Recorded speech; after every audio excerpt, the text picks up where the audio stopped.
మన భారతదేశం నుంచి బయట దేశానికి అయిన వాళ్ళు ఇట్లా వీడియోలు తీసి పెడుతుంటారు కదా యూట్యూబ్లలో. అవి చూసిన కొందరు ఏమనుకుంటారంటే, అరే బయట లైఫ్ మంచిగా ఉన్నది, పైసలు కూడా మస్తు సంపాదించుకోవచ్చు, ఇక్కడ పొద్దున్న దాకా 500 1000 వస్తున్నాయి, ఆడికి పోతే మాత్రం పైసలు బొచ్చడానికి సంపాదించుకోవచ్చు అనుకుంటారు కదా.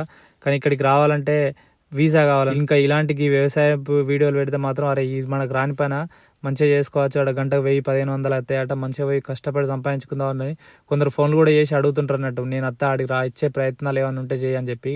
ఇట్లా బయట దేశాలకు పోయి పని చేయాలంటే వీసా కావాలి. అట్లనే ఇంకొకటి గుర్తుపెట్టుకోవాల్సింది ఏంటంటే, సంపాదనకు తగ్గట్టే ఖర్చు కూడా ఉంటుంది బయట దేశాలలో.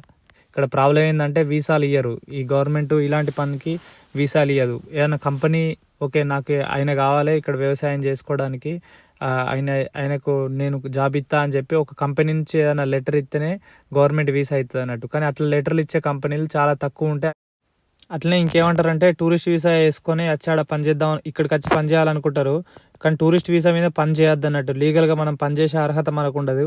ఇక్కడ వాళ్ళు పని చేయాలంటే ఫస్ట్ నీకు పనిచేసే అర్హత ఉందా లేదా అనే చూస్తారు. ఒకటి ఏంటంటే, ఇక్కడ మనిషికి ఇచ్చే విలువ ఆయన చేస్తున్న జాబుని బట్టి, లేకపోతే ఆయన దగ్గర ఉన్న పైసలు బట్టి ఉండదు అన్నట్టు. ఏ జాబ్ చేసినా ఒకటే రకంగా చూస్తారు. అవును, మన సమాజంలో అది ఎక్కువ చూస్తారు, అట్లా వ్యత్యాసం ఎక్కువ ఉంటుంది. చిన్న జాబ్ అయితే చిన్న చూపు ఉంటుంది అని చెప్పి అనుకుంటాం. కానీ సమాజం అంటే మనమే కదా మళ్ళీ లాస్ట్కి. నేను అట్లా చూడకుండా వాళ్ళు కూడా అట్లా చూడరు కదా అనుకుని ప్రతి ఒక్కరు అనుకుంటే సమాజంలో మార్పు రావచ్చు అని చిన్న ఆశ.